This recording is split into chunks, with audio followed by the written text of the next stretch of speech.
দর্শক, রাজনীতিটা অনেকটা ক্রিকেট ফুটবলের ক্লাব বদলের মতো যদি করা যেত তাহলে বোধহয় ভালো হতো। ক্রিকেটাররা কিংবা ফুটবলাররা প্রতি বছর যে ক্লাব বদল করেন, আজকে এই বছর এই ক্লাবে খেললেন, আবার পরের বছর এই ক্লাবে খেললেন, কিংবা 5 বছর এই ক্লাবে খেললেন, তারপরে আবার অন্য ক্লাবে গেলেন বড় অফার পেয়ে, সেরকমটা যদি রাজনীতিতে হতে পারতো কিংবা বাংলাদেশের রাজনীতিতে হতো তাহলে ব্যাপারটা বোধহয় অনেক জমে যেত। বাংলাদেশে রাজনৈতিক পালাবদল এবং দল পরিবর্তনের যে ধারা আমরা বিগত বহু বছর থেকে দেখে আসছি, সেই ধারাটা খুবই ইন্টারেস্টিং।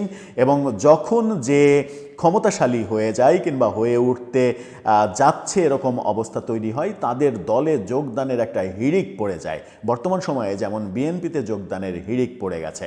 আওয়ামী লীগ সরকারের সাবেক তথ্যমন্ত্রী অধ্যাপক আবু সাঈদ, তিনি এবার বিএনপিতে যোগ দিলেন। হঠাৎ করে আবু সাঈদ, যিনি সংবিধান প্রণয়ন কমিটির অন্যতম সদস্য ছিলেন আমাদের মহান মুক্তিযুদ্ধের পরিপ্রেক্ষিতে, যিনি পাকিস্তান জাতীয় পরিষদের সদস্য ছিলেন, সেই ঐতিহাসিক রাজনীতিবিদ, তিনি বিএনপিতে যোগ দিচ্ছেন কোন আশায়? কি ঘটলো চলুন একটু জেনে দেখব। আবু সাঈদের রাজনৈতিক ক্যারিয়ারটাও একটু জেনে দেখব এই ভিডিওতে। থাকবেন পলিটিক্স টিভির নিয়মিত আয়োজনে।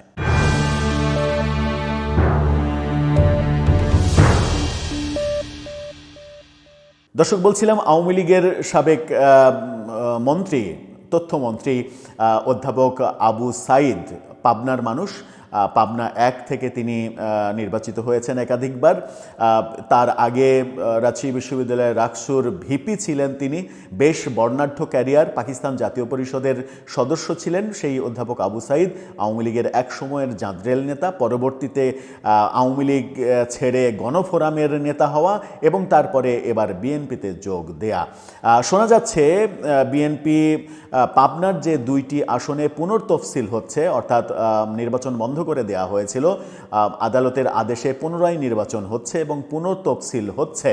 সেই পুনর্তফসিল হওয়া পাবনা 1 আসন, যেখান থেকে অধ্যাপক আবু সাঈদ একাধিকবার বিজয়ী হয়েছেন এবং তার প্রতিপক্ষ ছিল একসময়ের জামাত নেতা নিজামী, সেই আসন থেকে বিএনপির মনোনয়ন পেতে যাচ্ছেন অধ্যাপক আবু সাঈদ। কি বলছে গণমাধ্যম নিশ্চিত করছে ফুল দিয়ে বরণ করে নেওয়া হচ্ছে আবু সাঈদকে। মির্জা ফখরুল বরণ করছেন, সেরকম একটা ছবি দিয়ে গণমাধ্যম নিশ্চিত করছে বিএনপিতে যোগ দিলেন সাবেক তথ্যমন্ত্রী আবু সাঈদ।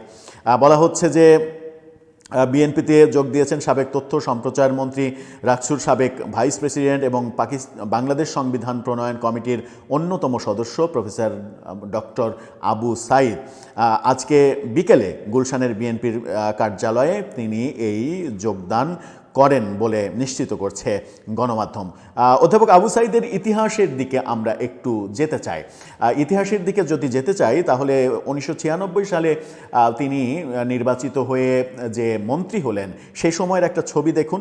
সেই ছবিটাতে তাকে মুজিব কোড গায়ে দিয়ে সেই ছবিটাতে দেখা যাচ্ছে 1996 সালের ছবি। যিনি কিনা পাকিস্তান জাতীয় পরিষদ সদস্য MNA, সেটা কিন্তু একটা ঐতিহাসিক অর্জন তার। আরেকটু ইতিহাসের দিকে যদি যাই তাহলে আমরা ইতিহাসের দিকে গেলে দেখতে পাই যে গণপ্রজাতন্ত্রী বাংলাদেশ সরকারের তথ্য প্রতিমন্ত্রী হয়েছিলেন 23 জুন 1996। 16 জুলাই 2001 সাল পর্যন্ত তিনি এই দায়িত্বে ছিলেন। তার আগে দায়িত্বে ছিলেন বিএনপির নাজমুল হুদা। পাবনা 8 আসনের সংসদ সদস্য, কাজের মেয়াদ 7 এপ্রিল। পাবনা 8 আসন থেকে 1973 সালে নির্বাচিত হয়েছিলেন তিনি। 6 নভেম্বর 1975 সাল পর্যন্ত তিনি দায়িত্ব পালন করেছিলেন, যে সময় প্রধানমন্ত্রী ছিলেন বঙ্গবন্ধু শেখ মুজিবুর রহমান। পাবনা 1 আসনের সদস্য হয়েছিলেন 12 জুন 1996। 16 জুলাই 2001 সাল পর্যন্ত তিনি দায়িত্ব পালন করেছেন। তার পূর্বসূরি আগের এমপি ছিলেন মতিউর রহমান নিজামী। তার জন্ম 1943 সালে, বর্তমান বয়স 82 বছর। 82 বছর বয়সে এসে তিনি দলবদল করছেন। দলবদল করে আবারও এমপি হওয়ার জন্য তিনি সিদ্ধান্ত নিয়েছেন।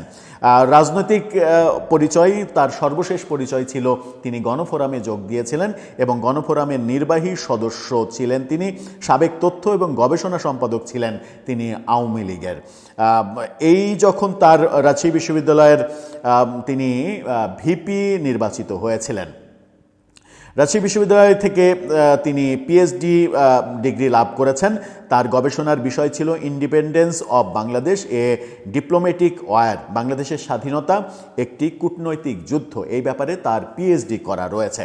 অধ্যাপক আবু সাঈদ রাজশাহী বিশ্ববিদ্যালয়ের শিক্ষক ও রাকসু ভিপি ছিলেন। 1970 সালের পাকিস্তান জাতীয় পরিষদের নির্বাচনে তিনি MNA নির্বাচিত হয়েছিলেন। 1971 সালের মুক্তিযুদ্ধের 7 নম্বর সেক্টরে উপদেষ্টা ও ক্যাম্প ইনচার্জ ছিলেন অধ্যাপক আবু সাঈদ। 1972 সালে গঠিত 34 সদস্য বিশিষ্ট বাংলাদেশের সংবিধান প্রণয়ন কমিটির সর্বকনিষ্ঠ সদস্য হিসেবে তিনি ছিলেন। এছাড়াও তিনি বাংলাদেশ মিল্ক ভিটার প্রতিষ্ঠাতা চেয়ারম্যান ও সার্কের তথ্য বিষয়ক কমিটির সাবেক চেয়ারম্যানও ছিলেন। 1973 সালে প্রথম জাতীয় সংসদ নির্বাচনে তিনি আওয়ামী লীগ থেকে পাবনা 8 থেকে নির্বাচিত হয়েছিলেন। 12 জুন 1996 সালের সপ্তম জাতীয় সংসদ নির্বাচনে তিনি বাংলাদেশ আওয়ামী লীগের থেকে পাবনা 1 থেকে নির্বাচিত হন। 1991 সালের পঞ্চম জাতীয় সংসদ নির্বাচনে বাকশালের প্রতিনিধি ছিলেন, বাকশালের প্রার্থী ছিলেন। 2001-এ আওয়ামী লীগের প্রার্থী ছিলেন। 2014-তে দশম জাতীয় সংসদ নির্বাচনে স্বতন্ত্র প্রার্থী ছিলেন, আওয়ামী লীগের নমিনেশন পাননি। 2018 সালে তিনি গণফোরাম থেকে পাবনা 1 আসন থেকে প্রতিদ্বন্দ্বিতা করে পরাজিত হয়েছিলেন। এই বর্ণাঢ্য ক্যারিয়ার যার, যদিও শেষ দিকে এসে তিনি 2014-তে নমিনেশন পাননি, দলের নমিনেশন না পেয়ে স্বতন্ত্র নির্বাচন করেছেন, তারপরে দল থেকে গণফোরামে যোগ দিয়েছেন, গণফোরামের নির্বাহী সভাপতি নির্বাচিত হয়েছিলেন। সেই নির্বাহী সভাপতির জায়গা থেকে আজকে তিনি বিএনপিতে যোগ দিলেন এবং শোনা যাচ্ছে পরিবর্তিত পরিস্থিতিতে পুনর্তফসিল হওয়া পাবনা 1 আসন থেকে বিএনপি তাকে মনোনয়ন দেওয়ার সিদ্ধান্ত নিয়েছে। দর্শক, এটিকে আপনি কিভাবে দেখছেন? যেটা দিয়ে শুরু করেছিলাম, ফুটবলের ক্রিকেটের দল বদলের যে ব্যাপারটা, মানে টাকার বিনিময়ে দল বদল, যে ব্যাপারটা ক্লাব ক্রিকেট, ক্লাব ফুটবলে আমরা দেখি, সেই ব্যাপারটা যদি রাজনীতিতেও একটা বৈধতা পেত, তাহলে বোধহয় বাংলাদেশের রাজনীতিটা আরও বেশ জমে উঠত এবং বাংলাদেশের রাজনীতিতে সার্কাসটা আরও উপভোগ করতে পারত বাংলাদেশের মানুষ। আপনার মতামত জানিয়ে লিখতে পারেন আমাদের কমেন্ট বক্সে।